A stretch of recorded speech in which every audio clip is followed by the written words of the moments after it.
So there's something that I always love telling myself. It's like there's no such thing as a self-made man. And so everything that I've learned so far is like an accumulation of everyone and all the experiences that I've met so far. And I think that's beautiful. And so yeah, still on that process, still trying to learn from everyone and being a sponge.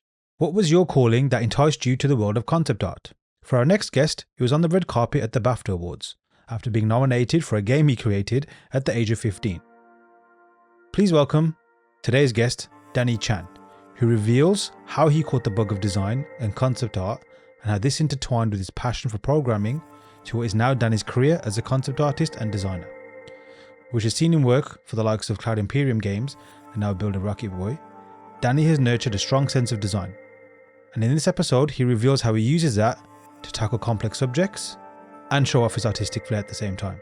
Then he also shares how he uses the power of the artist community to improve himself, build connections, nurture relationships, and just enrich his overall journey. So, don't miss this inspiring conversation filled with practical tips, personal anecdotes, and profound wisdom for any artist and creator.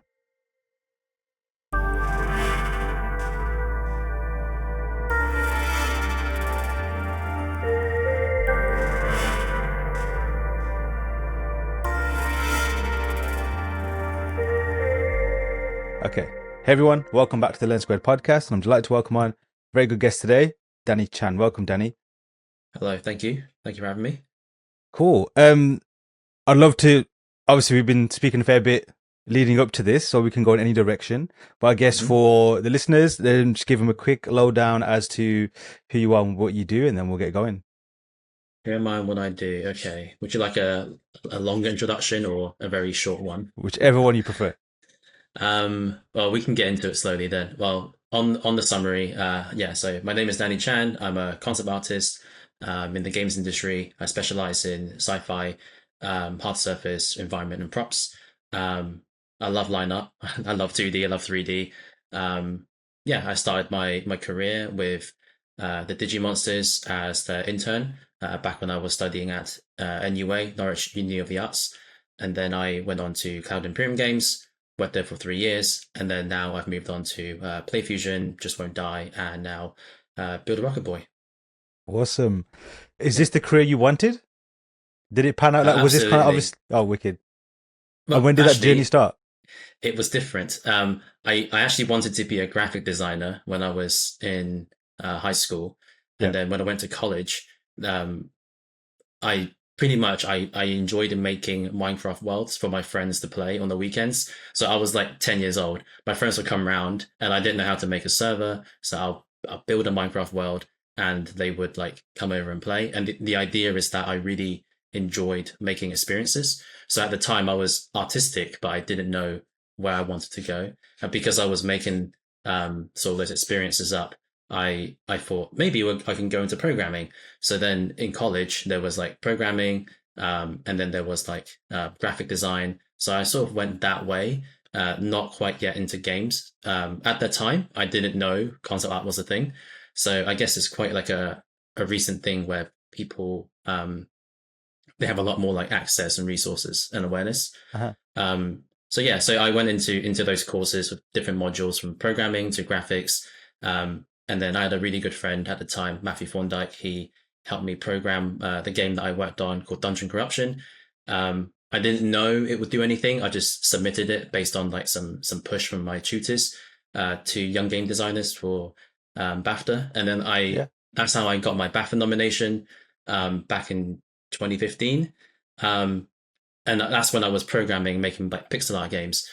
And then as I attended the red carpets, I realized there's actually a concept art section dedicated just for that. And I was like, what's concept art? Oh, so I can draw to do cool things. So then, from then on, I pivoted and I was like, do you guys do any sort of like drawing or design sort of modules? And they were like, no, we're an IT college.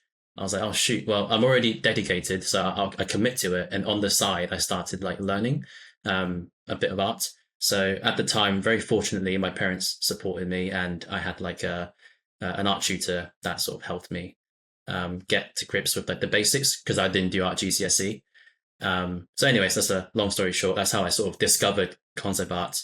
and Wow. it got me my unconditional offer for uni.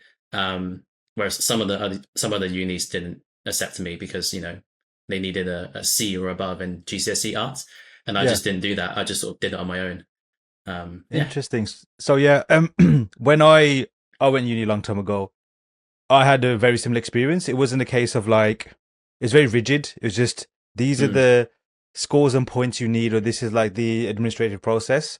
So you have to yes. follow that, whether a case of like you're artistic or not, or you're skilled or not. So what you're Yeah. saying is that the uni that accepted you basically saw your portfolio, saw you and what you can do, as opposed to pieces of paper. Yes, that's the one of the good things about Norwich Uni of the Arts. Pretty much the tutors at the time, they gave me a chance purely based on like my skills rather than the piece of paper. So they could see that, oh, well, you didn't have a C in GCSE arts or above, but you have a lot of like potential, you have a lot of drive, and that's what they're looking for. Yeah. So yeah, I'm sure it's still the same right now.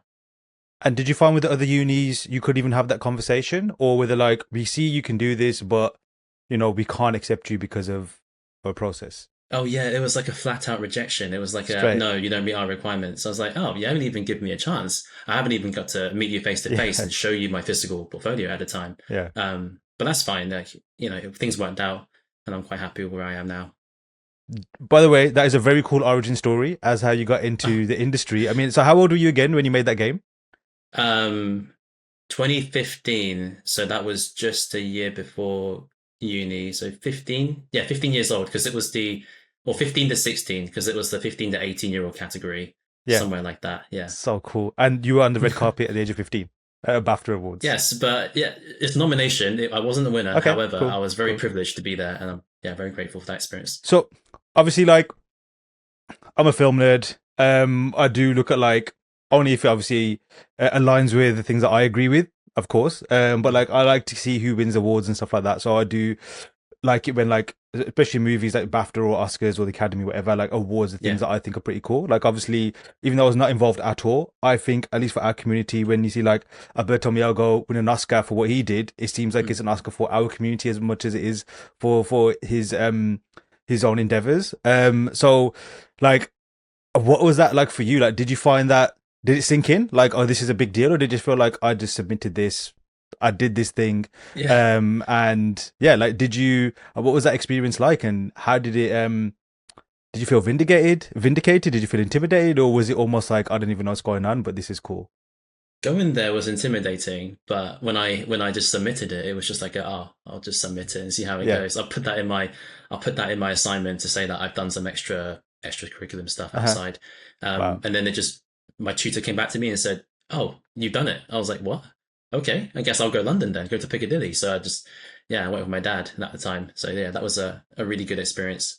Going there was very intimidating, Uh-huh. and then seeing all the other people, you can play their games and check out what they've done, and then there's like the big award and the big screen. So that was really good. Yeah. Wow. And so was it just like a hobbyist thing where you just thought I can do this?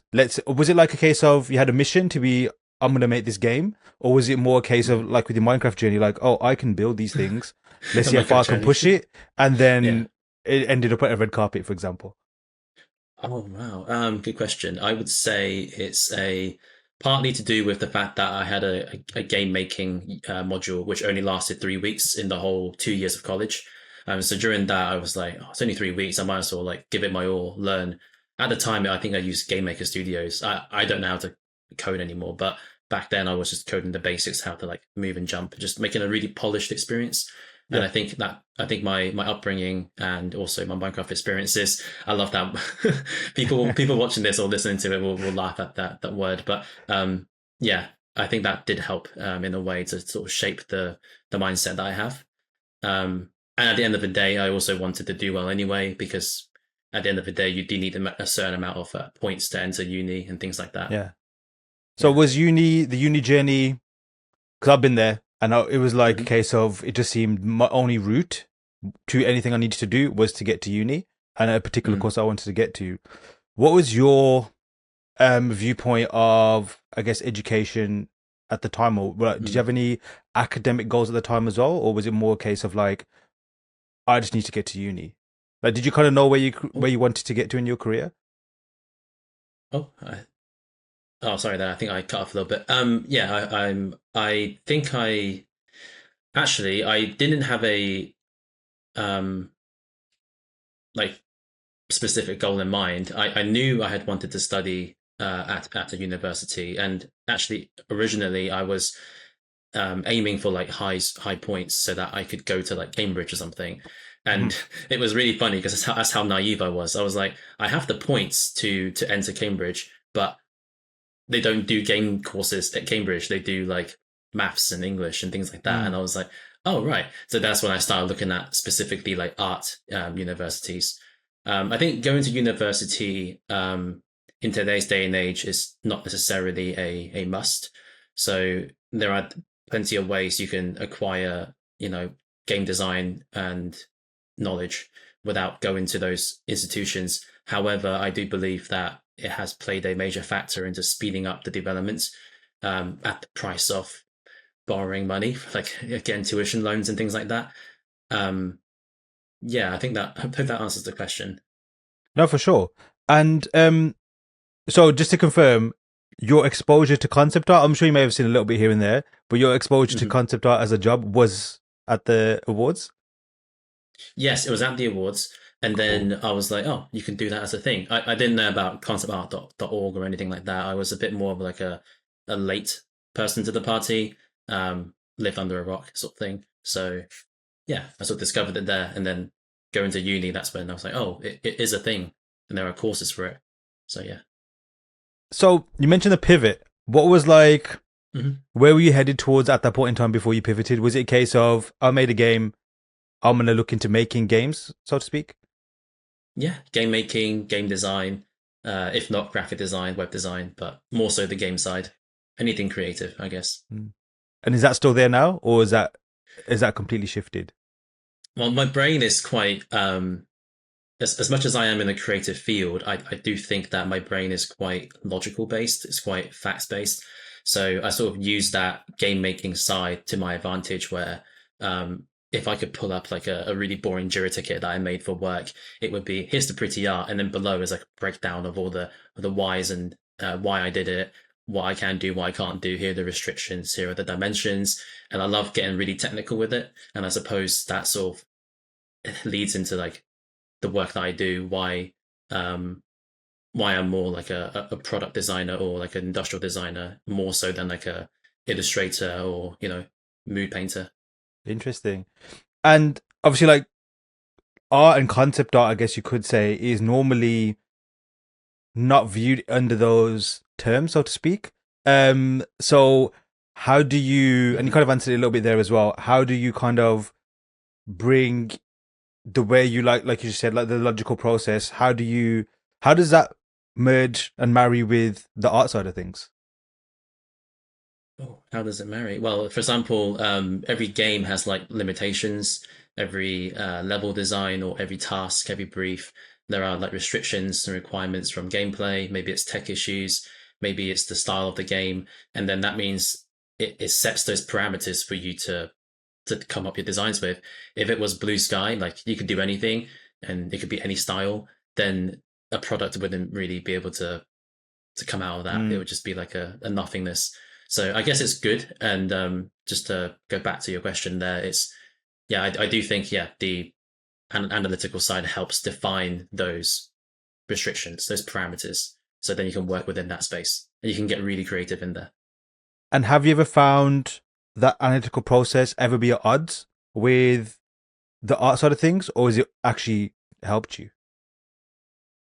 It can be a double edged sword because sometimes you just need to bash out a production piece just for fun, but Hmm.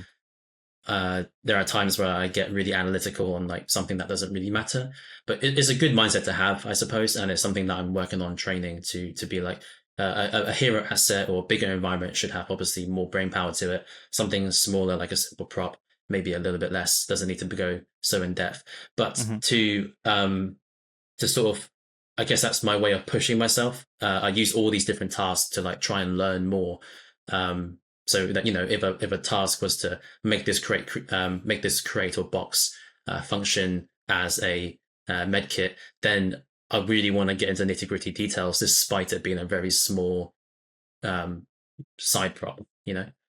Oh no, I can attest to that. One of my um favorite conversations I've had with you, I believe it was at Concept 101, Oh, yeah. and you were showing one of your projects, but the detail you went Mm, into about what it was and like its purpose and everything else as well, it was fascinating because it was A, like we're just talking about it, B was you explaining it, and C was like we're trying to figure out.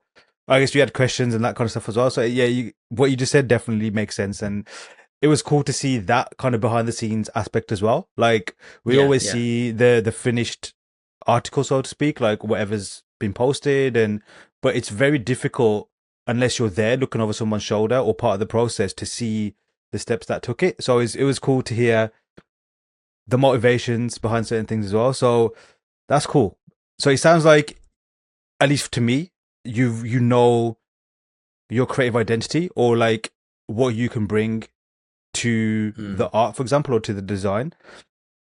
Would you say that's a correct statement, or would you say I've completely missed missed the mark? No, it's somewhat true to an extent, but um, it's a quite a generic answer. I guess everyone is on a like a lifelong journey to figure out what they want to do, and something that I do now might be different to what I do in the future. Mm. Um, Definitely is the case for the time being. I love being able to solve creative problems with creative solutions, um, or using creative solutions.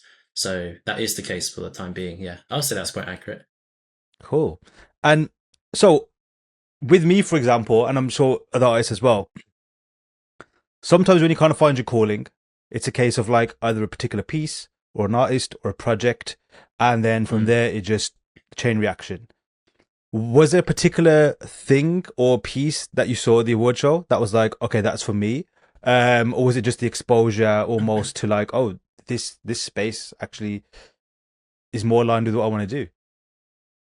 Yeah, it was more with I would say not the awards. The awards gave me that sort of awareness that the space of concept art Got exists. it.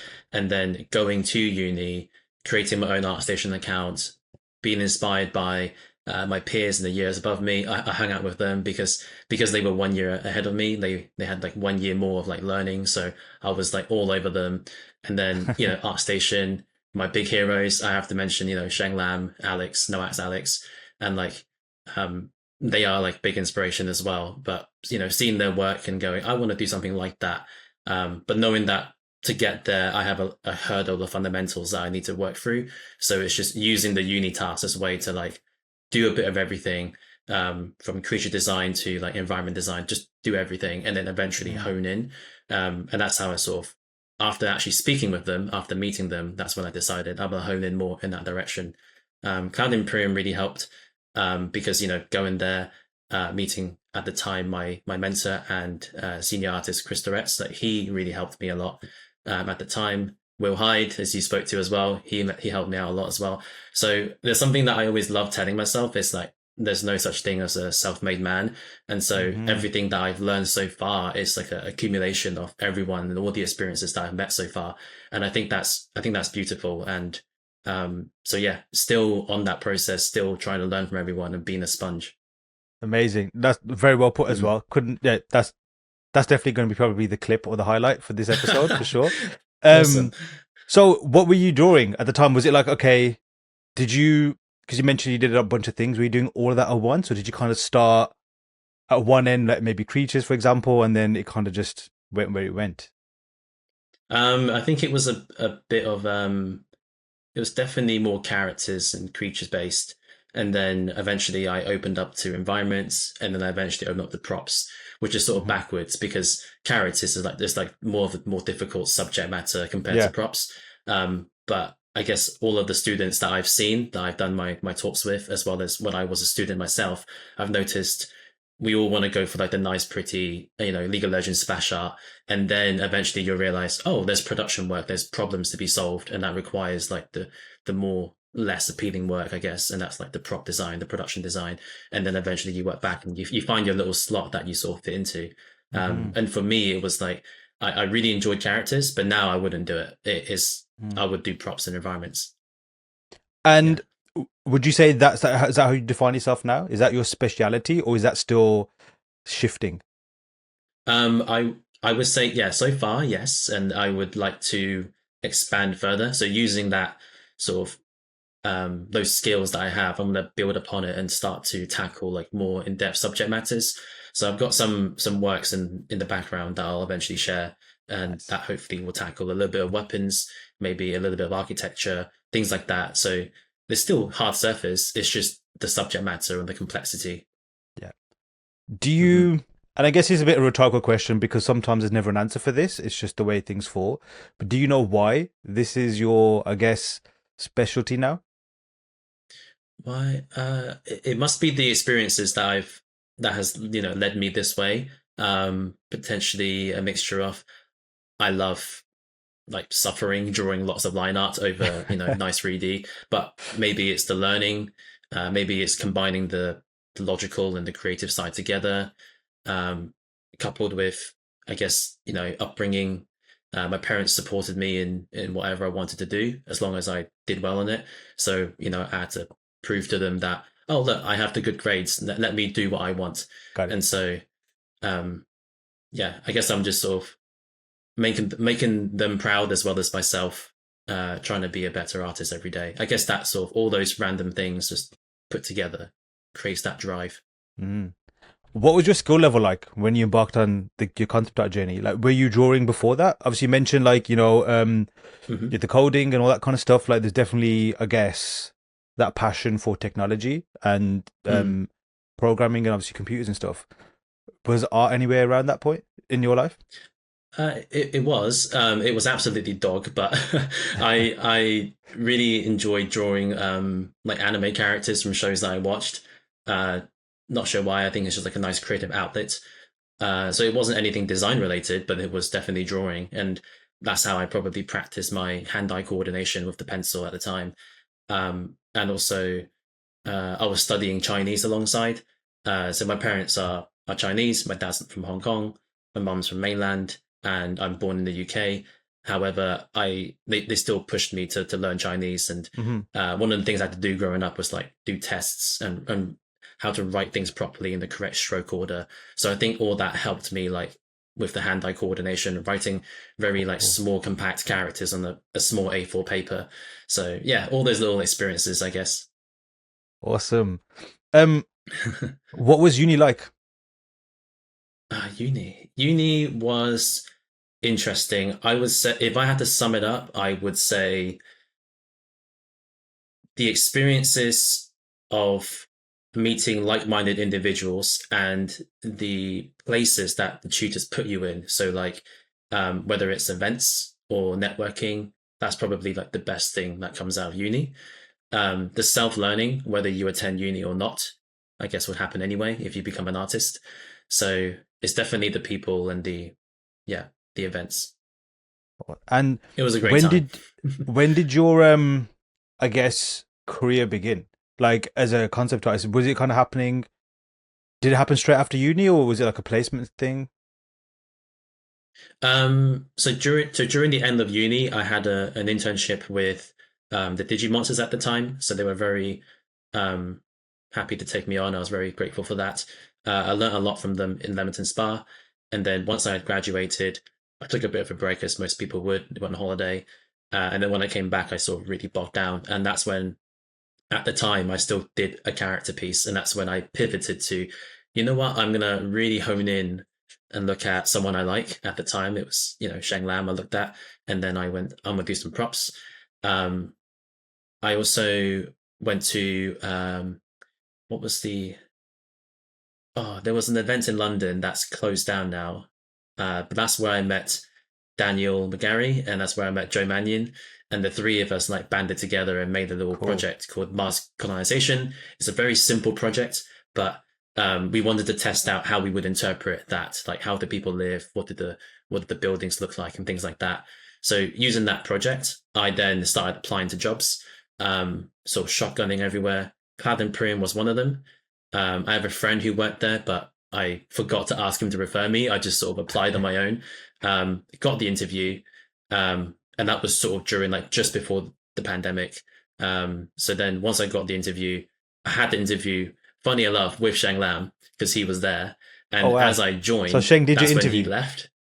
Yeah, Sheng did my interview, yeah, Sick. with Chris Duretz. And then as I like joined, he left. So I sort of like swapped places with Hmm. Sheng. But I'm on a much more junior level. Um, moved to Manchester or Winslow specifically. And then the first day I started, that's when the pandemic hit. So I had no friends and no one there, but I had a career to start. And obviously, we spoke about this a bit on offline as well, like what that experience was Yeah. like. I mean, just it'd be cool to let the listeners know, especially obviously, there's many listeners that we have that are almost at that stage where they're like sending their own applications out or building their Mm, portfolio, making their own journey. mm. What was it like leading up to like getting your job and sending stuff out there? Like, what kind of things did you learn about yourself or about the industry that you would definitely that was just big takeaways for you? Oh. One thing I learned, very typical advice, is to not give up. I think, yeah, my uncle and my dad always said, as long as one person says yes to you, then all the no's don't matter. So Sick. you just need to keep going until someone gives you a chance. Um, you know, I had other like I speak to all my families and the elders because I love their wisdom. And one of my mum's friend, her partner, he told me that don't chase the money, chase your passions, and the money will come. So I took that to heart, and I was like, well, I really like doing art, so I'll just do that, and hopefully a career will come with it, and it did. So I do believe in that. So it is a bit of luck, it is a bit of like hard work combined that meets the opportunity. Preparation meets opportunity, Mm. something like that. Um, but yeah, one thing that I can take away is yeah, do not give up, and um, that's pretty much it. Just keep going, keep Yeah. learning, keep asking people questions while you're applying. And was it like, did that help you in terms of like, what was your ratio to like, I guess, yeses versus rejections? Oh well, it was like I think Cloud Imperium was the only yes I got. I think Wow. everything else said no. Yeah. So yeah, so it's a huge ratio, And like did one you to 100, ever, maybe I don't know. did doubt ever creep in? Or was it a case of like that wisdom that you got, that advice that you got, that was what you kind of like lent upon, knowing, like, I guess, did you kind of know that you'd get a job or did you kind of feel like this is never going to work out? Um, some sort of self doubt did take place, Yeah. but I ultimately believed it would work out because um, again, learning from the people that came before me, people who are older or already work in the industry, somehow they've been in my shoes and they are where they are now, which means I'll eventually be where they are now. So what Mm. I'm going through is normal, and so understanding the concept that life is not a straight line; it's like a winding road. That's like a really useful concept that helped me. Okay, I'm in a bit of a dip and a bit of a rut, but I know I'll bounce back up, and so I didn't quite give up there. Also, my parents' stability, being able to live at home and just work on my portfolio, is a very fortunate thing, very privileged to be able to do that. I know some people would have to, come out of uni and go straight to working part time to sort of keep themselves going. Whereas I did have that background support, so Mm. I have to give credit where it's due. That helped a lot. If I Mm. was working on my own, doing a part time job to keep myself going while applying for jobs, that would have been incredibly stressful and maybe a longer process. You mentioned a long winding road and obviously things deviate and don't go to Mhm. plan. I'm sure when you're Mhm. applying, you're planning and anticipating life in studio and what it would be like, but then the pandemic happened. What was that Oh, like? Did that work to your advantage or did that work to your disadvantage? That's a absolutely very to my loaded question, by the advantage. way. No, no, no, it's great. I'll answer it in detail. Absolutely to my advantage. At the beginning, I thought it wasn't because I was like, oh, there's no, I don't know anybody there. Maybe a couple of colleagues, but that's it. What else should I say to that? The it worked to my advantage because working remotely. Well, at the beginning, I needed a lot of hand holding, so um, working remotely was a bit of a struggle. I had to reach out to Mm. people, plan meetings in advance, but that indirectly helped me because it put me in like the deep end of the pool. And I had to learn how to swim quick, Hmm. and so, for example, planning my time more effectively so I can reach out to the people that I need, time blocking my tasks so I can get a certain amount done before I show them, do the back and forth. It's no longer the case of just tapping someone on the shoulder. It's now I have to wait for them to be available for me. So what can I Mm. do in the meantime to sort of get as far as I can on my own? And it pushes me in this own little. There's no one there to sort of tap on. So I'll try and learn a lot on my own. Hmm. And then being able to work from home means I can call my friends. A lot of them who also work from home in the industry. I can like talk to them just about life and everything like that. Sometimes I'll just ask for like a bit of advice. Um, yeah, things like that. It ended up working to my favor because I ended up discovering that I like my own space and I like Hmm. working with my own sort of concentration. Yeah. And have you been remote since, or have you like shifted between studio life and remote life? I have been remote since. There was a period of time where you can return to office at Cloud Imperium Games, but I at the time had my eye issues, and that's when I stayed at home because of the surgeries and things like that. Mm. And then eventually I jumped from Cloud Imperium to this company, so I never went back to a studio. Mm. So one thing I guess the pandemic taught us in remote working was it was like one of the catchphrases around the time was new normals and all that kind of stuff. And that was Yeah. obviously like a big pivot um to just working remotely. A lot of like at that point in time, I was working in retail. All my jobs had been at a physical place. The Mm, cultures that I had worked in was more like you better get to work. And obviously, with that being a health thing, it was always a case of like, unless you literally have a terminal issue, you need to come into work kind of thing. And then that kind of yeah. messaging changed. And it was interesting for me looking back now. It was a bit quite a lot of turmoil. All my dream Mm, had been was just like work remotely, um, for many reasons. But mm, looking back now, it was interesting to see how people that I was working with and companies and institutions were only ever calibrated and geared to be in a particular place. Then when they had to shift those methodologies to remote, a lot of them were incompatible. They couldn't work, or some were ineffective, some were overly effective. So, long-winded way of asking, mm. what kind of changes did you have to make working remotely, or did it all? Yeah, what was that like for you? Well, luckily, it wasn't too much difference for me because if the ratio between how many days I worked in studio and how many days I work remote is like, I've only worked in the studio for a day and a half, and then I've been working remotely ever since. So that's Mm-hmm. become my norm. If I was Mm, to work in the studio today, it probably would be very different, and I'll be like, mm. whoa, this is a new experience. Um, so yeah, I would say that would be it. I've mainly only ever experienced remote working. And looking back now, obviously all your years working remotely, what kind of takeaways have you got, or like I guess things that you need to be successful from your perspective? What are those to work remotely? Do it remotely. The successful qualities that I would say would help with remote working would be time management, of course, being able to communicate effectively. So when you do have someone's time, you make sure you ask the right questions, ask it in the right way to get the right answers. So it doesn't take too long of their time, but not too short that you're not asking everything. So you want to be effective, succinct, to the point. Yet you still want to also spend time with people to build those people skills and people relationships. Yeah. Because that's one of the negatives of remote working is that you lose that human contact. However, I found that if you set some time aside to just ask somebody how they're doing and just talk about life and just fun things like games and things like that, you can still bond with people over a call. I don't Mm, think you always have to be in person only. So that's one way to like bridge that gap of like the contact. Um, I mentioned time management because of the managing your time, managing the other people's times and expectations, and making sure that because you're working in the same space as where you live, if you are able to work in like a different room, that would be good because your brain would mm-hmm. subconsciously dedicate your office to your workspace.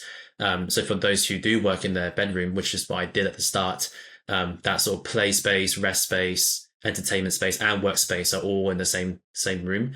And in that case, then I would urge like another good quality is to like set time aside, which is still time management, set time aside to leave the house and exercise and things like that. Mm-hmm. And that's a nice segue into my follow-up question is what kind of things do you feel working remotely can't give you Hmm. that you would like it to give you, if that makes sense? I would say the human contact. I do work better alone in a quiet space. However, it would just be nice to like on the Friday night to just let's say on a Friday, my office is down the street. I can just walk there and just say hi to everybody. That's not the case unless there's like a company meeting and then you have to travel really far and things like that. I think that would be the only negatives. Maybe sometimes communication because you have to wait for people to get back to you. But Mm-hmm. for me, the way I worked around that is there's always something to do anyway. So Mm-hmm. Mm-hmm. because you're working remotely, a lot of the companies that advocate it also advocate like a healthy work-life balance. So while Mm-hmm. you got all your work done anyway, you're not taking the piss. You might as well do your chores, do your laundry, do your admin Mm. work, and then by the time work ends, if you're very effective and very streamlined, you can actually get everything done, including your work and more. You mentioned the human connection. When did you realize that was important? The pandemic, because right now I could finish work. I may not see my colleagues because they're all over the world, but I can see my friends, I can see my partner, things like that. But during the pandemic, you couldn't do that. So I would say that's when the only people that you could speak with were your colleagues mainly. Yeah. And for me at the time, I was living by myself, and there wasn't that many people that I knew. And you also mentioned like managing time, also doing your tasks and then doing, I guess, different things that are not linked to just work. And I think one trend that I've always noticed, not just only in our industry, but I guess with most creatives in general, in other industries, is how much it just bleeds into our overall existence. Like everything almost becomes about art, whether you can help like it or not, whether it's Oh intentional or yeah, not. And yeah, that can be great. Double-edged sword is a word you mentioned earlier as well, a phrase, and that's yeah. suitable. How do you combat that, or do you embrace it? Do you lean into it? At the time when I first started my career, I really let into it. Yeah, just tying this question with the work from home pandemic thing. Being locked in your own room, I can go the other way. Oh, sure, I'm by myself and it can be a bit lonely, but I could just be by myself and just do my personal work on top of work. Go to Mm. work, do personal work, repeat, repeat, repeat, and grind. And obviously that comes with certain health risks, so don't push yourself too hard. But there's that. Um, just wanted to ask what was your question again, because I'm trying to. Yeah, just more like, I guess a better way to ask is, how do you unwind? Like, how do you That's it. Yes. separate from art and feed the human side? Okay. You have to, for me, I have to dedicate time blocks where I do nothing, and my task to fulfill my brain my logical side is to do nothing. That's my task. My task is to relax, and so if I am just sitting there doing nothing, I'll have to do something. I'll try and fill up my time with something I can do. But if I've gave myself that rule, that task, then I'll do nothing. I could also I've set time aside to make sure I play games. As much as I could sacrifice games and do more personal work, it will push the personal side, but the overall happiness will drop.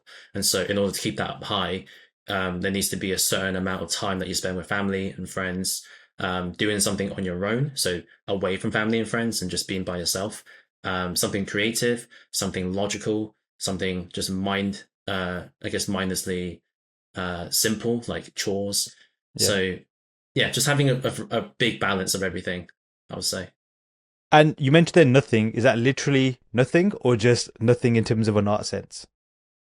Nothing turns an art sense for me anyway. Cool. Yeah, And is because I that could always so? do more yeah. So Sorry. go on. When you, and I ask this because I struggle with this.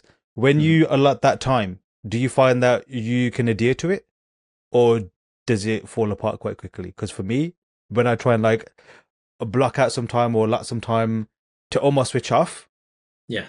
it's basically like the way I like to think about it is like you got a flood barrier, and my flood barrier is very weak.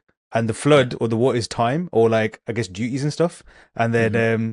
it breaches and I get flooded and then it all goes to shit. So I'd love to know is that successful for you? Does that work? Like being able to block out the time?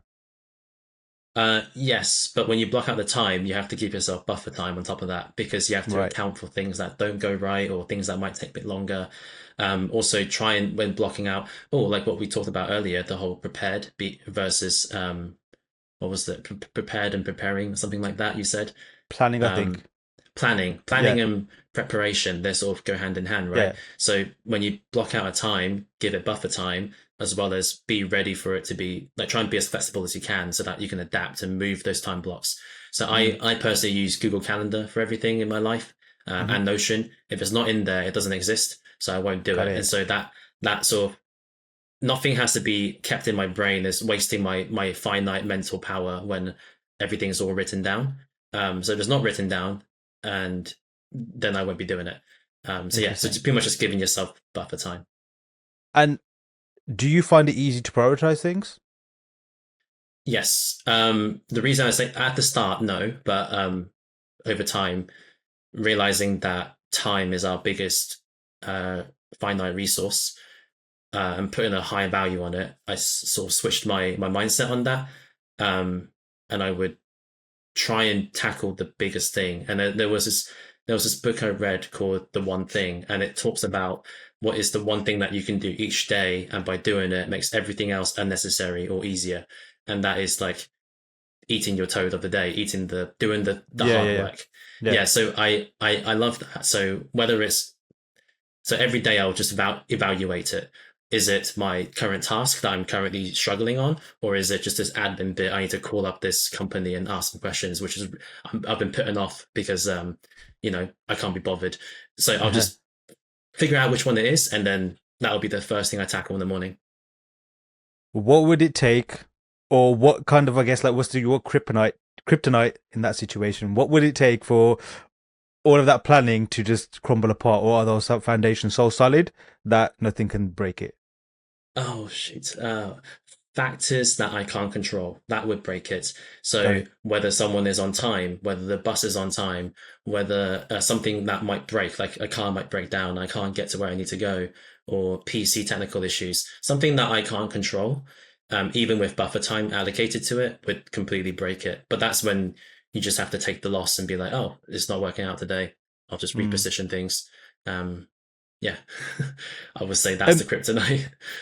you kind of half answered my next question with the book that you just quoted, but it sounds like Yeah. obviously you seek a lot of advice from people around you, and you clearly like it's quite simple but clever, like asking the right people like you said Mm, when you're at uni, people a year ahead of you because they've already completed that level of the game, so you kind of know what yeah. to expect. Obviously, Mhm. elders and people that you see as wiser to you.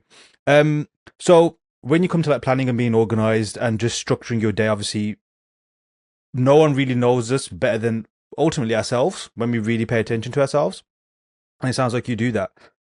So when you come to planning and when you come to like organizing and just prioritizing things, is that you kind of like your own algorithm, or do you seek inspiration from places like books or other people that maybe Mm. like do you take other people's methods and kind of like repurpose it to yourself, a bit like almost following a tutorial, so to speak, like for art, Yeah, but almost like for absolutely. planning? Yeah, absolutely. You would, that whole like life planning and organization was mainly built to help me balance between the career and the art side, the career and the life side. Mm-hmm. However, I've realized that, well, with those sets of skills, you can almost organize your entire life, including your career. So that sort of makes it, usually it's just a balance between career and life, and it's such a big bubble, but you can make them smaller and then add other focuses in your life if you just manage them. I do take systems and infrastructure from other books. I do love self-help, and I do take it from other people, and then Mm-hmm. ultimately I try that and I adapt it to my own system. So the way I would do it, and this is more like a mind frame mindset that I've sort of stumbled upon and sort of iterated on, and it's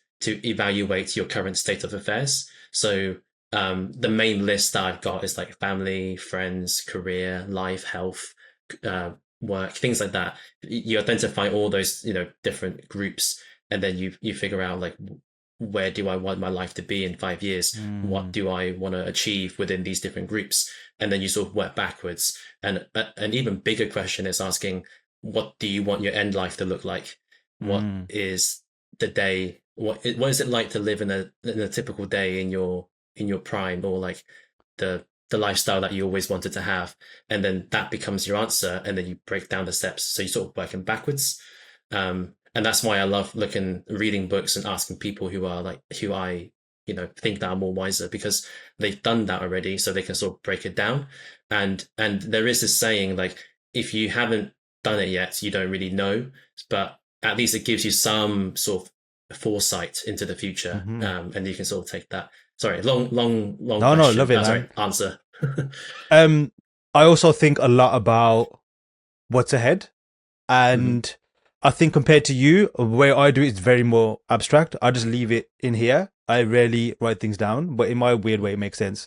Um, but I do think of the future a lot, and like you said, like almost very, very far, like think about retirement and all that kind of stuff. And again, it might just be like a single thought. It might just be like, this is a vibe that I want to achieve. Like if I Yeah. feel what I think I need to feel, then I know I've achieved that target, so to speak. Like it's not really like a set thing.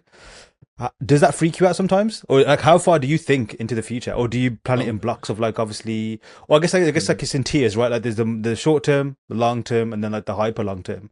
How do you think Yes. about the future? The further I think about the future, the obviously the less of a plan there is, because you just don't know what Mm-hmm. would happen. Mm-hmm. So all of the systems that I try and create myself, it sounds like I know where I'm going to be in like 20 years time, but I actually don't. It's just Sure. the the system to help me prepare for each day, so it becomes a bit easier while getting to that 20 years later. I sort of plan within the immediate first year to 5 years, and then after that, it becomes a bit more abstract, like just the main points. And if I don't hit it, I don't. Every half a year to a year, I would do a big reflection anyway, and that will help me like readjust the course, aligning the stars, sort of thing. Mm-hmm. So take it as it comes. With the future of this industry, where I'll be living, what I'll be working as, if I'm still in this industry, we just don't know. Mm-hmm. And that's the thing, right? Like thinking about the future with so many shifting pieces, moving pieces, pieces that Mm, you have, and then all of a sudden they vanish, and then like what happens? Um, the mhm. people I've spoken to, for me, it just makes sense to think far ahead or whatever. Yeah. For some people, it freaks them out. Do you ever Mm. get freaked out by thinking about the future, or is it purely almost like, I guess, in a weird way, it's like a coping mechanism, so to speak? Like, what is that internal dialogue with yourself when you think about the future? Oh gosh, 100%. I get worried and I get freaked out by it, because it's like I don't know where I'll be. Will I Yeah. have enough to retire? Will I be living a comfortable life? Will I be able to achieve all the goals I wanted to? Will I be able to live to the expectations I have of myself and for my partner, my family? Will I be in a financially stable position to support a future family, Hmm. and things like that? But all of those questions are actually good indications to your awareness. And so you can use that to be like, oh, this is what I'm worried about. What can I do Hmm. today that will compound over the next 10 years, that will make my life easier in the future? It might not be perfect, but it will be better by starting today. And so I know this is like, life thing, but it can be applied to art. Like, what do I want to do today for my portfolio, or the skills I want to develop that will help my portfolio in the future? So it's a bit like a long game, I guess. Mm. Perfect segue as well. How does Mm, that thought process relate to your creativity? Because obviously, how that do you see art?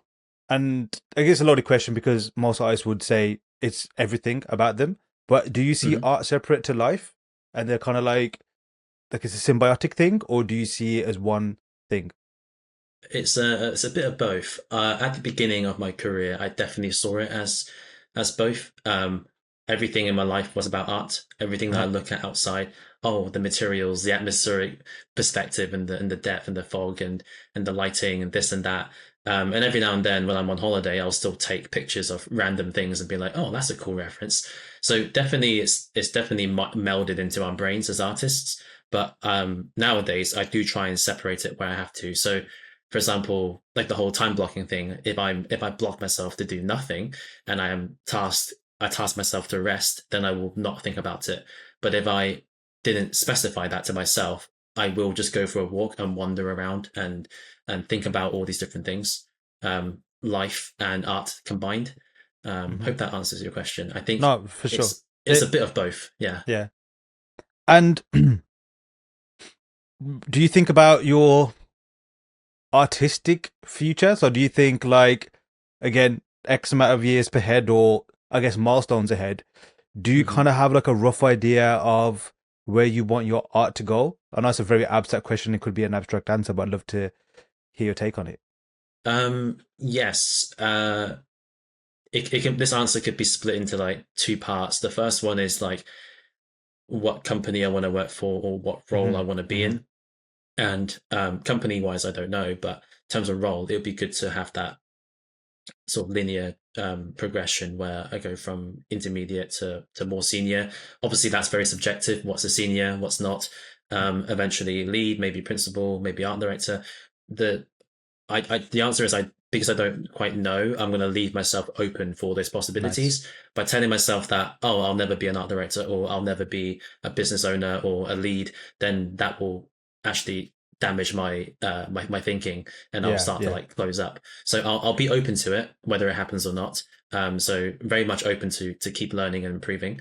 And then Uh-huh. for the portfolio side and the artwork side, I would love to get into more complicated subject matters. So vehicles, more weaponry, which is what I've started to do. I want to balance like 2D and 3D. That's something that I've noticed a lot of people talk about is your specialism. You should hyper focus or generalize. And for me, I sort of want to be kind of in the middle. I want to be really good at sci-fi, but for everything related. Maybe minus a couple of the really hard ones. Maybe one day I'll tackle those. But like I said earlier, like right now I do environments and props, but I want to do harder props. And what are harder props? They could be mechanical creatures, they could be mechs, they could be vehicles. Uh, I sort of see weapons as quite a difficult subject matter on its own, and that's like a extension of a prop. You know, Yeah.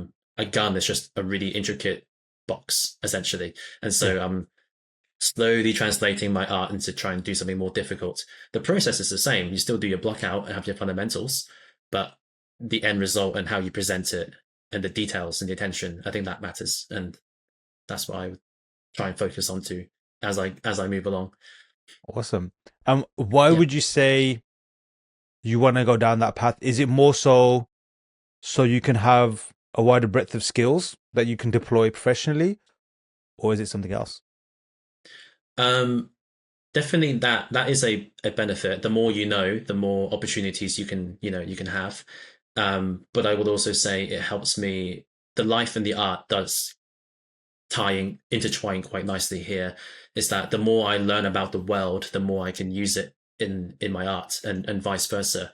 So it I sort of almost use art subject matters as a way to learn more about life. Oh, I have this Nice. task now. I need to research about it. Or I've went on holiday and I've experienced this. Oh, now I can use that in my art. So it's like interchangeable. Definitely. I just love learning about the world, Yeah. figuring out why things are the way they are, and why things work, and just be very attention to detail. Do you have a particular topic you're focusing on now, or what was the most recent interesting thing that really got your attention about the world? Oh gosh, I would say it's a bit more of a generic answer. I don't have a specific subject in mind, but Right. I was talking to Reese Griffiths about this, and it was a topic to push my horizons, and it's let's stop looking at boxes and crates and sci-fi things, and let's look at more complicated technology that does bigger things like radars and sonars and dishes, antennas, those sort of things. They could be very boring and mundane in real life, but this is something that I guess I got inspired from Shang. You can take a boring prop and make that very, very interesting. I'm also looking at like uh, uh, very big objects like reactors and cryostasis and things like that, because they're much bigger, so therefore there's a lot more complexities. Yeah, projects can spawn out of that. You can nitpick it and have lots of small props to support the bigger thing, or you can just do a very big thing like a hero asset, because Mm. that's what the selling point is when you look at like marketing or trailers or anything like that. It's like the big shiny object. But yeah, those sort of things. The subject matter you're talking about is music to my ears. It's stuff that fascinates me greatly, Mm. and I've spent a lot of time just like musing over them, trying to pick them apart, reverse engineer them, or whatever else. How do you tackle, at least in a design sense, Mhm. understanding complicated technology subjects and reference? Because art is a very visual thing, um, for normal gamers who may not be designers, they need to be able to understand what they're looking at. So if we're looking at, for example, a reactor, then what are the core shapes that would signify a reactor? And it would usually be like a ball in the middle, so that's where the fusion and fissures take place. There might be rods coming out, that's how they sort of dissipate the energy and keep it cool, maybe so cooling and things like that. Usually a blue emissive light. So if we break down a subject matter or an object into like its very core elements and the core shapes, that's what I would focus on. And then everything around it, like the tight detailing, the bolts and the highlights, are all just secondary cherries on the top. Awesome. And with your art itself, one of the cool things that I love about your art is obviously I look at it obviously like different levels. There's always that just like the primal level. Does it look good or not? Does it appeal to me kind of thing? Mm. And then obviously look a bit deeper and deeper and deeper. And what I like is your design sense, and in particular the way you communicate that particular design, and how that design, almost just by looking at it, you can tell what it does. How much work has it taken to achieve that for you? Quite a lot, because yeah, with each design that I do, I try and take one thing that I could improve on and just take that on to the next task. So it's a very compounding thing. Um, I think presentation also really matters, and that took a lot of time to get right. You can have really beautiful designs, but if presented in the wrong way, you could almost sort of damage your art. And so I do believe that presentation matters to a point. Like readability, people in the West tend to read left to right with the English Mm-hmm. alphabet, so you sort of look at the left side first. That's why the title's on the left side, or like the main focus is on like the rules of third in the sort of top left corner. Mm-hmm. Um, if you have like two similar size designs, they're sort of competing over each other. So is it worth just putting those designs on separate sheets, or should we have them complemented by smaller props around it? So it's sort of like eye candy in a way, because when we look at an art book or an image on ArtStation, it's mainly the first read. It's like the big design, the big shape, and then we'll notice the details and the panel lines and things like that. So I think it does take time. I try not to let the art dictate the presentation. Um, Sorry, I try not to let my presentation dictate the art. I try and just let to do the art first, and then I'll figure out ways to like to do that. So then it doesn't Mm-hmm. become too rigid. Amazing. It sounds like you have a conversation with the design itself before you kind of submit it. Is that right? With the design team, you mean? Sorry. No, no, with the design. So like you said, like you almost like look at it in passes. So you I guess like your initial what you think is going to be the design, and then like do you ask questions of it like, okay, is it doing what I think it's doing? If it's not, then you go back and change it. Do you kind of work Mm. in stages, or is it kind of like a blur? It's definitely very much stage, and Mm-hmm. yeah, I as much as I love that, sometimes I just want it to be a bit of a blur where I just get lost Right. in it. But because of how my brain works, I am very Yeah. systematic. So it is like I'll do like a rough sketch phase, ask all the important questions. Does it work? Does it look like it works? Does it look like what I'm trying to make it look like? I'll ask other people. I'll change the shapes. I'll nitpick, and I'll like an artist, I'll just or a painter, I'll stand back and zoom the canvas out and Yeah. just ponder for a while, and then come back, and that's the bit that I enjoy. Yeah, very systematically in phases. Have you noticed that you've kind of got like how long something's going to take you, or does it vary every time? Um, it varies every time. The Once I've done one prop, or one design, I sort of get a sense of like how long it will take. It's sort of getting yourself into gear for like this specific subject. And then like let's say you've done an environment, the first one will be a bit slower. But then if you're tasked to do three, the second and third one will be faster because you've done one already, you're already warmed up. So I would Mm. say like the more you do, the faster you get. And then once you stop that task and you move on to another one, you'll start quite slow again because you're figuring out like all the questions. And once Hmm. those have been figured out, it's just you're quickly able to put it together. What's your workflow like right now? Do you use particular tools, particular devices, even? It's just Blender and Photoshop. I would love to get into plasticity. I bought it. Uh-huh. I haven't, admittedly, I haven't used it yet, so I need to do that. Um, I would love to be able to experiment in Unreal Engine eventually, just to learn um, that side of the software or art making.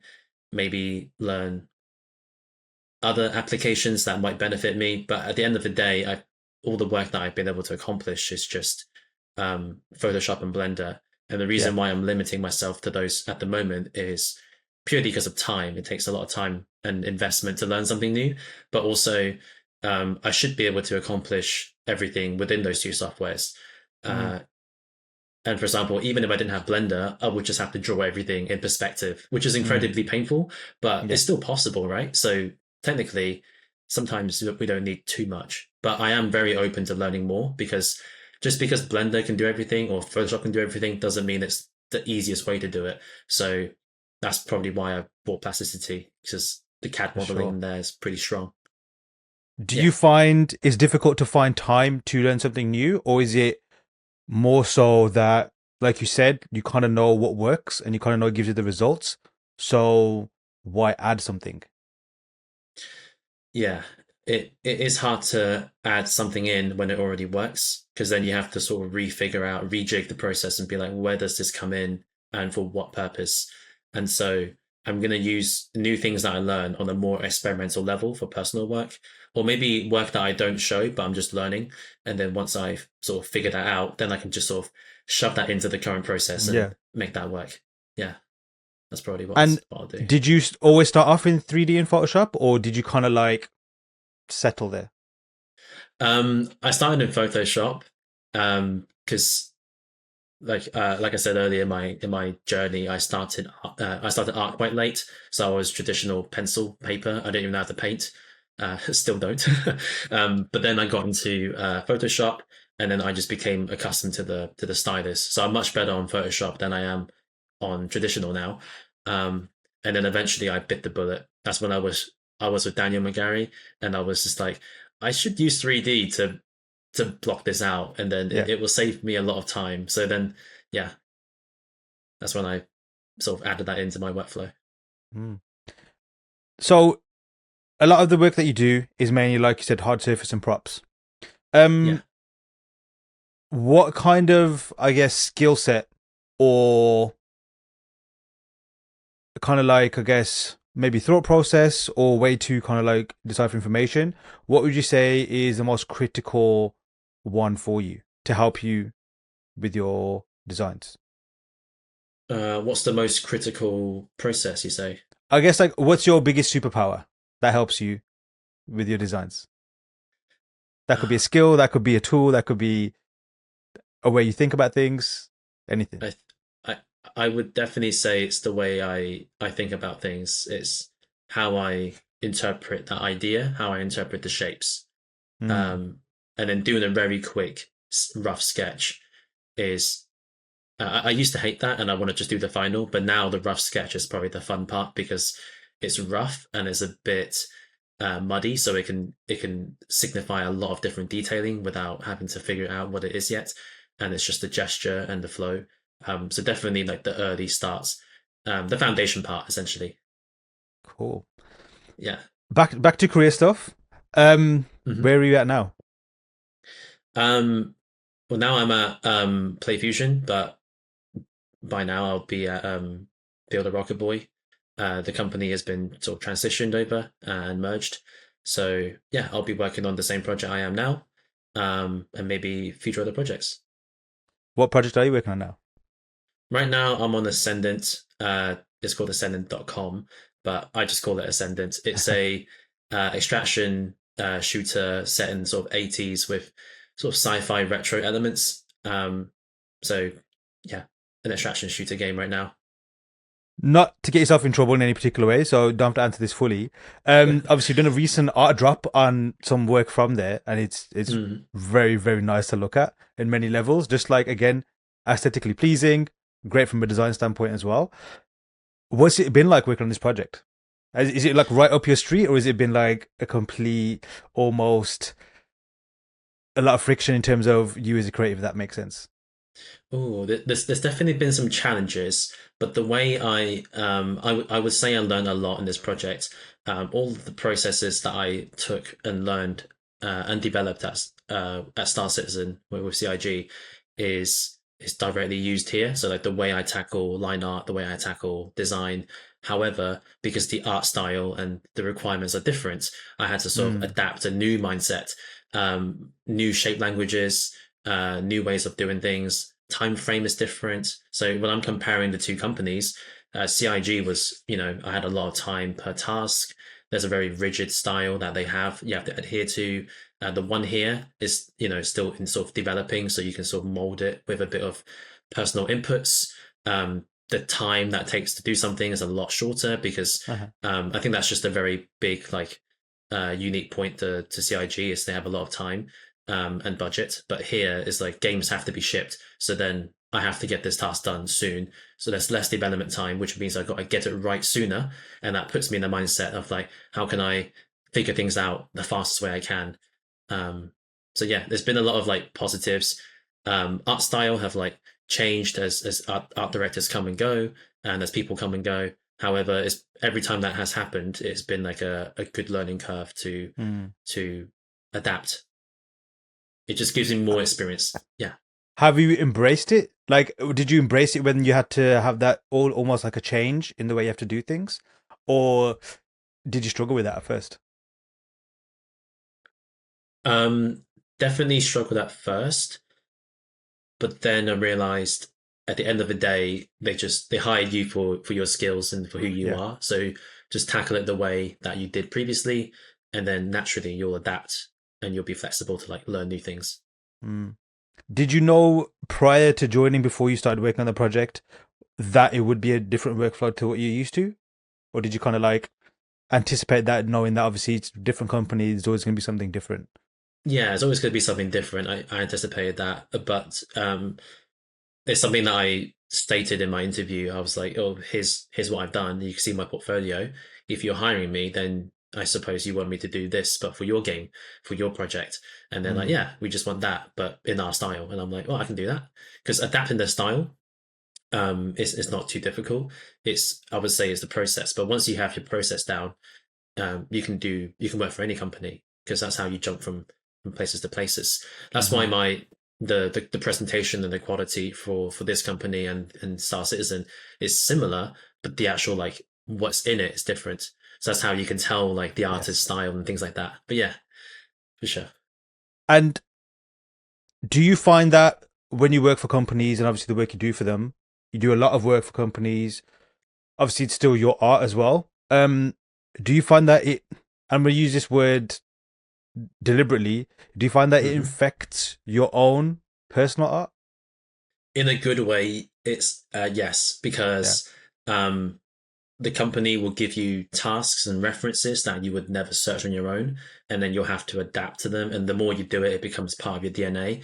And in a way, the artist also affects the company because you're Yes. hiring that specific artist for their work, but they are still themselves and they are unique people. So then they're gonna inject their style in. It's like a two-way street, I'd say. Yeah.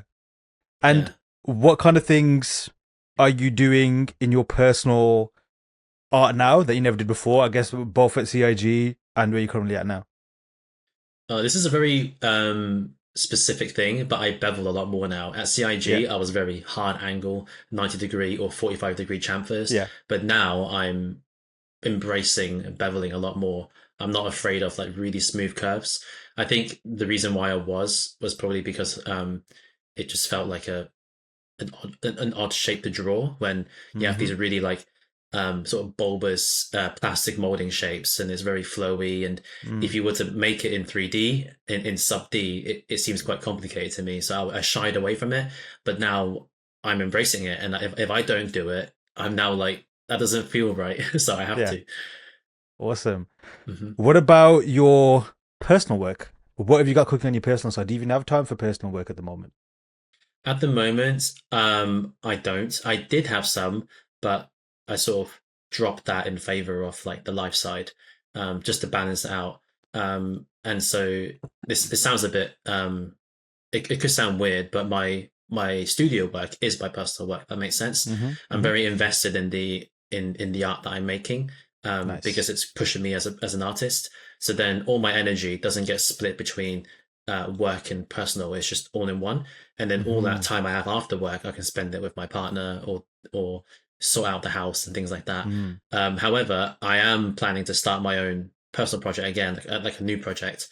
Maybe build upon Chaniplex, maybe do something new.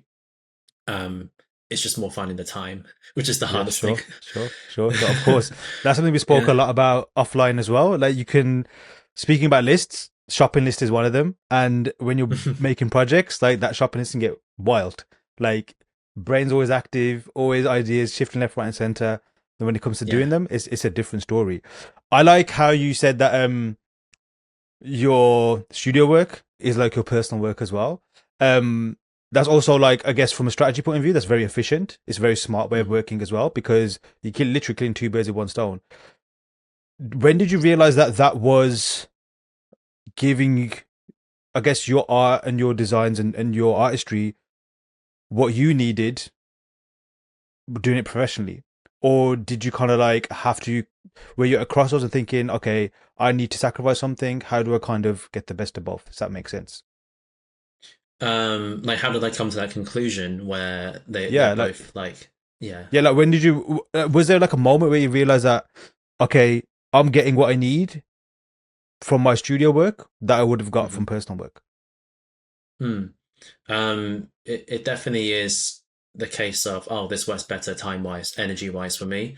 And so, um, the biggest thing that I'm seeking right now when it comes to personal work is improving my design skills and improving my mindset, not necessarily the outcome. So that's why I don't mind the outcome being the works studio work. But it's the way I think, it's the way I tackle it, it's the process I use. So it sort of just works together anyway. The Mm-hmm. company benefits because they get a piece of art at the end of the day, a problem that's solved, and I get to use my brain to enhance that thinking. Mm, If I was to do personal work after work, again, I would probably learn more because I'll be pushing it, but it would come at the expense of being more tired or less yeah. time for other things.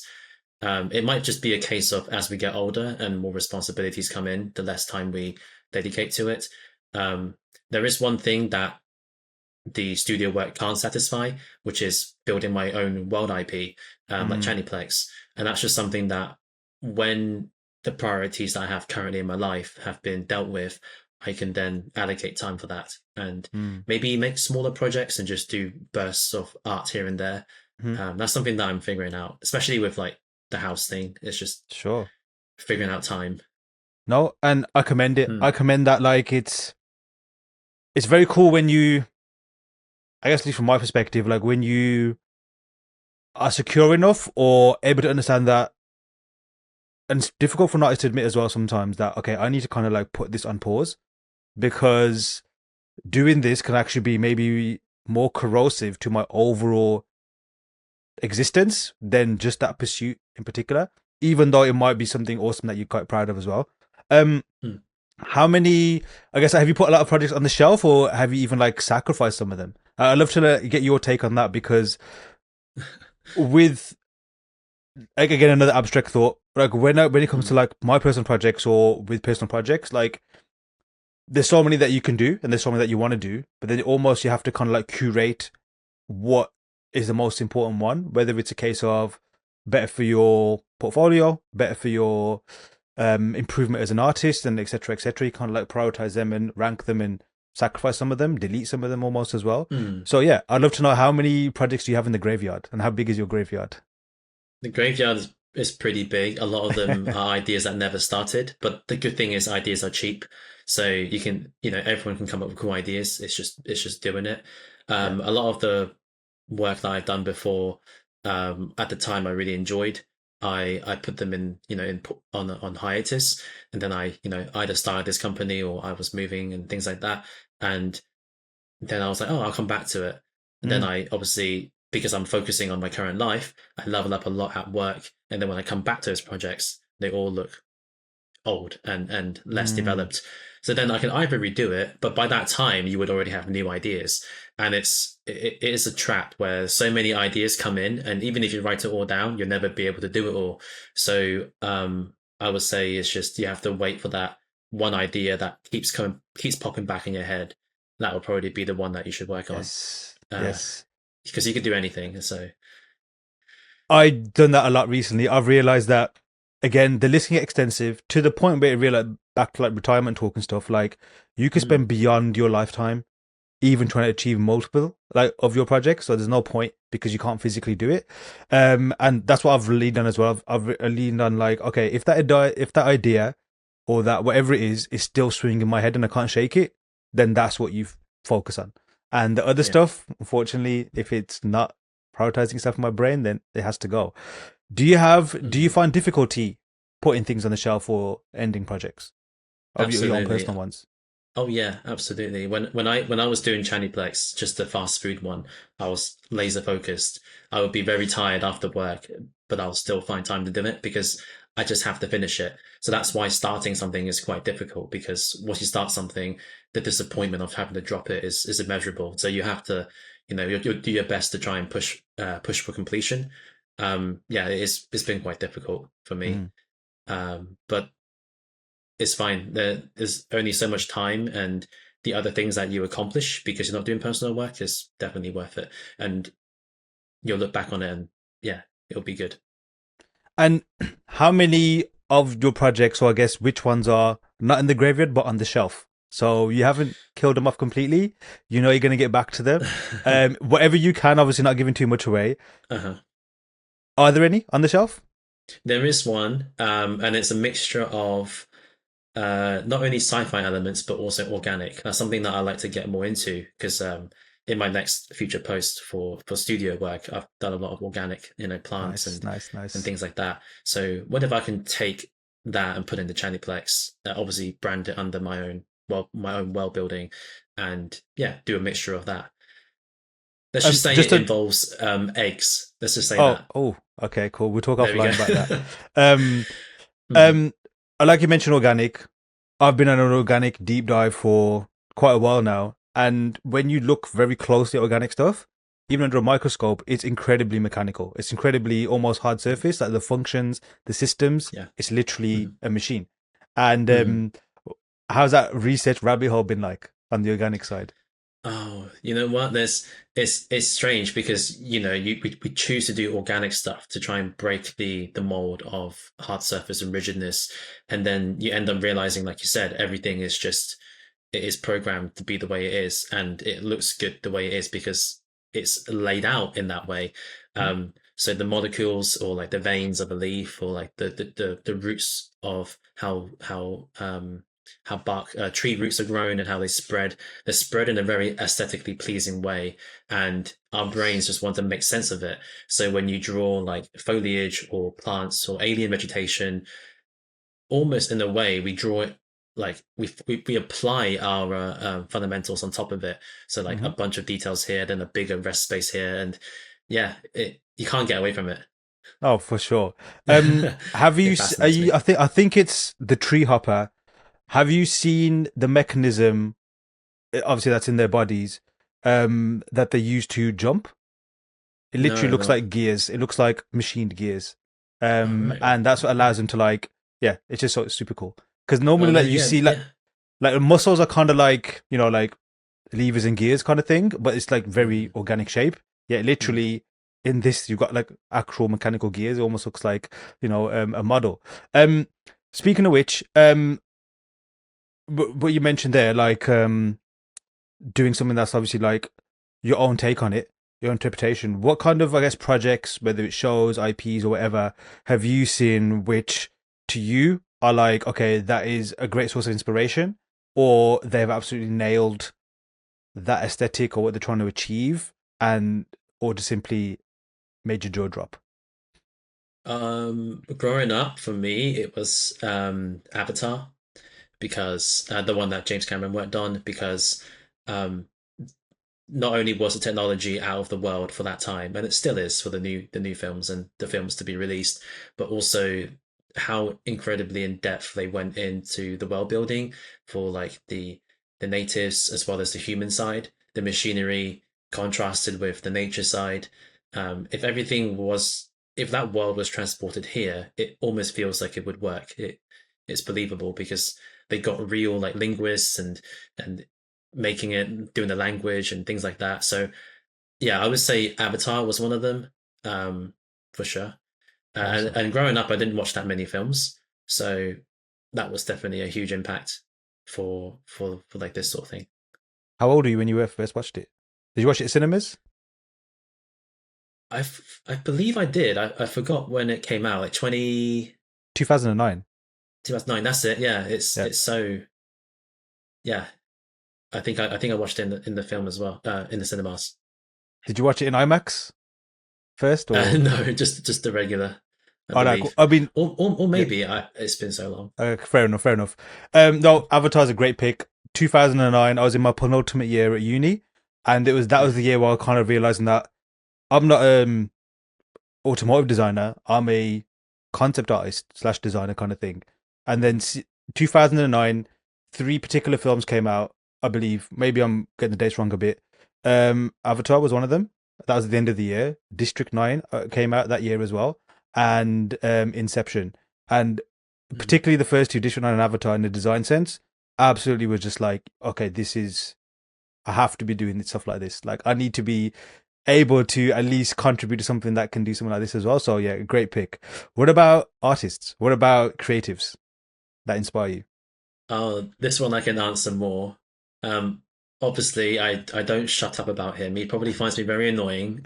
Shang Lam. The way he tackles his designs, the people that he is inspired by. I sort of asked him all these questions. I even bothered him so much, I slept at his place and I just kept asking him questions. With his consent? um, and with his consent, not with Okay, him. cool. Okay, no, fair um, enough, fair enough. yeah, so definitely Shang. I would say Noax. But just before I joined Star Citizen or CIG, he had posted an Instagram post saying that he's doing some sort of free mentorship. He just wanted to try it out, share his Hmm. information, and give back to the community. And just as he posted it, I instantly saw it and I liked it and I Wow. commented I wanted to be part of it. And it was a limited space. And that's where I met other people that, you know as well, like Callum and Kay and so forth. And being on that journey with them um, definitely inspired me. And obviously the work that he's done now, it's very jaw dropping. And the mindset that he has is very inspiring. So I used to talk a lot about life, finances, and goal setting with Alex, and I'll share with him like my thoughts and be like, "This is what I want to do. How would you sort of break it down?" And even though he doesn't fully know the answer, he would just answer it the way if it was for him, and I would take inspiration from that. Hmm. So yeah, Shang, Alex, Chris Doretz, because he was a mentor figure. Fred Dupierre, again, mentor figure.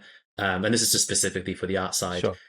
Will Hyde, Reese Griffiths, they did a massive helping hand, which is um, one of the fascinating things about the art community is that how willing people are willing to help you, and teach you new things. And that's why I believe, like, even if someone has been in the industry less time than I have, or somebody is more of a beginner, I would still love to learn from them. They're gonna know Hmm. something that I don't know, and vice versa. Um, so that's like sort of the art side. I think some other names will pop in my head soon, but um, in the life side, definitely my parents. They have been a big inspiration. My partner, they're not doing art, but they they have that sort of wisdom that I love Yeah. learning about. Yeah, things like that. Amazing. Obviously we all, every creative has, and it looks like, I guess everybody in general always has, like, I guess, heroes or people they look up to or people that have inspired them. Hmm. One cool thing about our industry, like you nailed it there, is that everyone's, I guess, still, and I say still because it's not like a super bloated industry where there's so many people, like it's hard to, no one has time. People are very accessible and people are very open to sharing. Maybe because of the nature of what we do, it's like it's exciting and it's hard to Hmm. just stay quiet about it. Um, Yeah. but a lot of people still don't either have the opportunity or unable to kind of like meet their hero, so to speak, and you have. What would you say is the biggest takeaway that you've been able to have, or I guess the profoundness of being able to have a conversation, pick the brains of the people that Mm. directly inspire you? Do you say what are the benefits of it? Sorry. Yeah, so like Yeah. what how different would your art be if you had never personally met them versus being able to meet with them, converse with them, and like talk about your artistry with them? Uh, I'm not sure how different it would be because at the end of the day, you still, make your own decisions. But Yeah. having that person to give you that affirmation, like, oh yeah, it's normal, or this is how it does, Hmm. or oh, I experience these problems as you do. I may appear like I don't have these problems, but I do as well. I'm human, and to have those affirmations really just help you keep yourself at mind, peace at mind. So I would say the art would be quite similar, but just having them to tell you those things is Hmm. very profoundly helpful. If they were to share their like processes, which I didn't nitpick too much, but if they were to share their processes, I would definitely like my art would probably lean more towards that way. But Yeah. obviously, that's not the end goal. The end goal is that I want to be myself and have my own sort of style. Yes. But it's good to take inspiration from them. Just wanted to quickly say, there's so many people. Like I would say, like Brian Sum as well, Till Freytag, also big inspirations, and they tackle like a lot more complicated subject matters. So they were people that I noticed but didn't quite look at too much, Hmm. and then the more I like level up, the more I'm like, oh, you know what? I'm now beginning to understand Mm. how you put those shapes together and why, and I like to keep looking. Um, Kiara Lenouf, I don't think I pronounced her surname correctly. She was at News Edge. So yeah, her line art, she can do environment work, characters, and props and architecture to a very, very good level. So yeah, I probably have a huge list of people I'm inspired by. I just wanted to add to the previous No, for sure, for sure. list. Yeah. Daddy, it's time to wrap up, unfortunately. Hmm. Got so many things we can talk about.